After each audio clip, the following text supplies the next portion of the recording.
Hi, I'm Chris at 9CVR. In this video, we are going to make a super wideband antenna.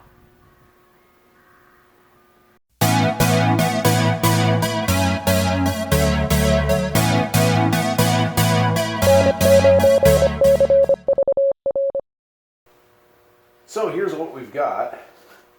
I have specially modified a jar of peanut butter. I've got an SO239 connector. For whatever reason, it's a little loose, but that is what it is. And two wires like this. And right now I have reverse osmosis water in here. Now you got to be a little careful because we're going to be putting some salt in here, but you don't want to put too much, so maybe just a grain of salt. Here's what I'm going to do. I'm going to get out my nano VNA. And I'm going to have to do some funky calibration to it because I'm trying to make this thing 50 ohms. Stretch out my coax here. Move my drink. Plug it in.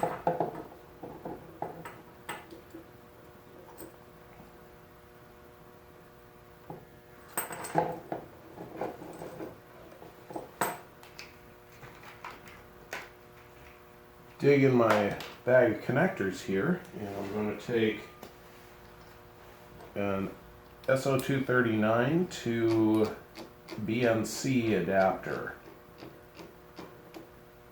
Put it on there, move the salt out of the way. There we go. Okay. I'm just going to calibrate the VNA here. I'm going from 1 to 500 megahertz. Calibrate. We'll call this the open. Put the short standard on here. Calibrate the short.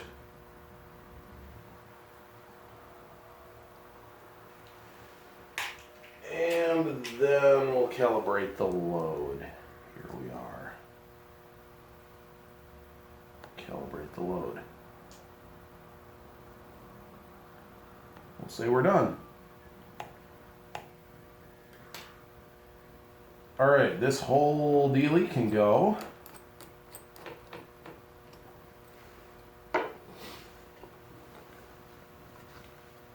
And we're going to connect it to this top.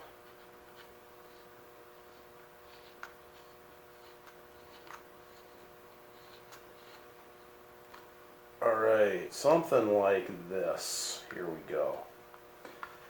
And now I'm going to put this in the water. See what we get.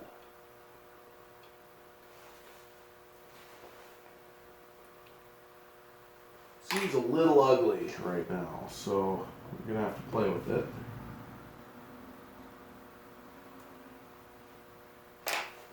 So we'll give it a grain of salt.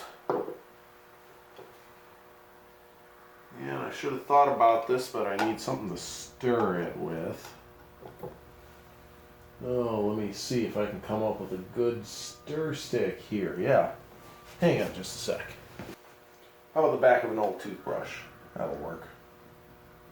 So I'm going to stir around. See what this will do.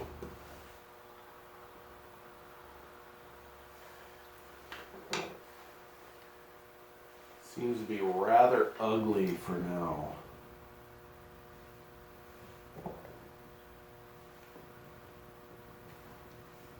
Put some more salt in. Give it a grain of salt here.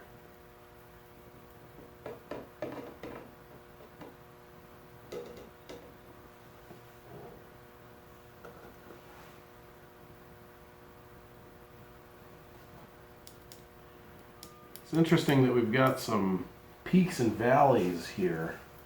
Let's throw a bit more salt in. We're going to salt this. I'm going to salt this water. Stir that in, see how that goes.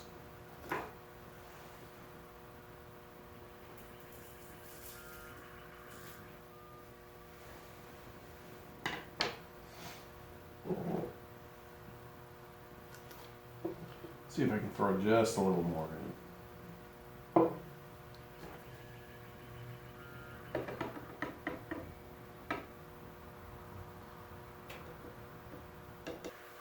Okay, the other thing I think I'm running into a little bit here is these wires are by no means shiny new. So I think what I'm going to do is pull the coax. Let's move this out of the way a bit. And I'm going to get some polishing compound. There is apparently no shine like Mother's, so we're going to use Mother's. Obviously haven't used it in a little while. Let's see what we can get here. That's entirely too much. Mother would not be proud of that.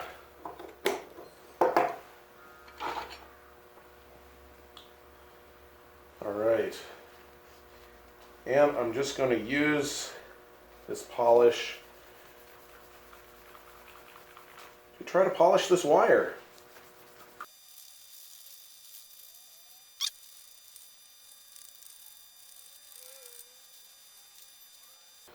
Alright, we'll throw that over there, see how this treats us.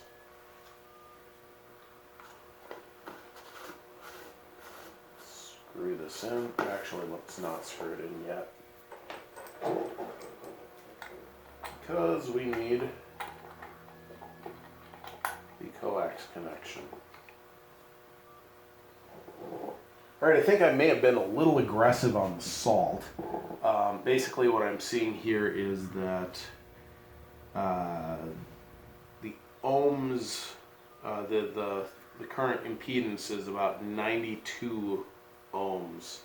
So I think what I'm going to do is pour off some of the salt water and replace it with fresh. There we go. I poured out about 3/4 of the water and replaced it with reverse osmosis.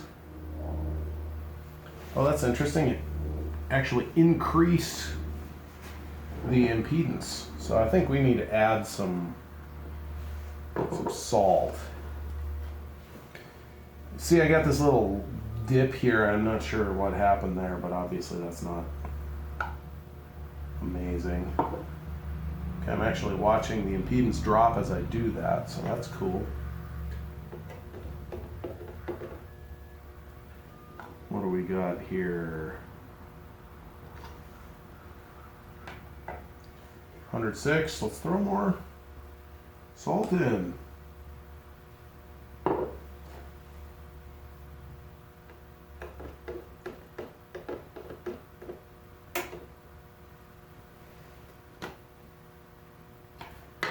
Oh, I'm tempted to leave it.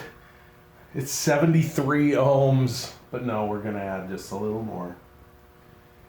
Because obviously we want it to be 50 ohms to be a good match for our transmitter. Let's get away from that little hump there. Let's go in here. All right, I think this is going to be good, actually. We're going to leave it like this. Close it up. And let's analyze what we have here.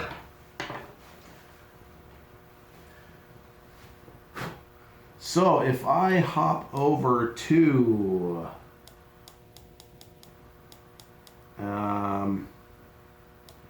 well, I'm not going to get an awesome reading at 160 meters because of whatever this little discontinuity is. I think I didn't calibrate right. But right now it says the SWR is about 1.24 and the insertion loss is, or sorry, the return loss, I keep making that mistake. The return loss is minus 19 dB, so pretty awesome. Let's hop over to, I'm not going to talk about 80 meters because that's right in the middle of that discontinuity. It probably doesn't mean much. It says 1.22 SWR and 19.77 again. I don't know. Let's hop over to 7 megahertz.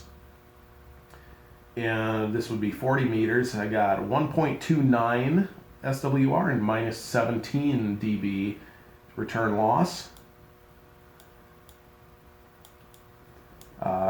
And basically pretty much flat up to, here we go, we're at 28.9 megahertz right now, and still 1.24 SWR minus 19 dB return loss.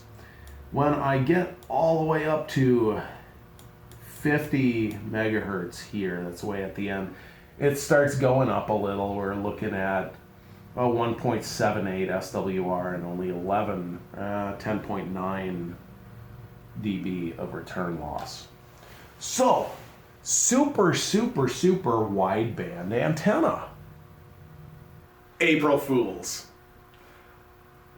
Some of you might think I'm dumb, but I'm not that dumb. Actually, what we ended up building here is a dummy load. So if there's a serious point to be taken from this, obviously you've got to take it with a great grain of salt. But no, just because it looks really good on the VNA doesn't mean that it radiates. Basically what's going on here is we have made a salt solution that happens to absorb any RF that you put into it up to about 50 megahertz or so.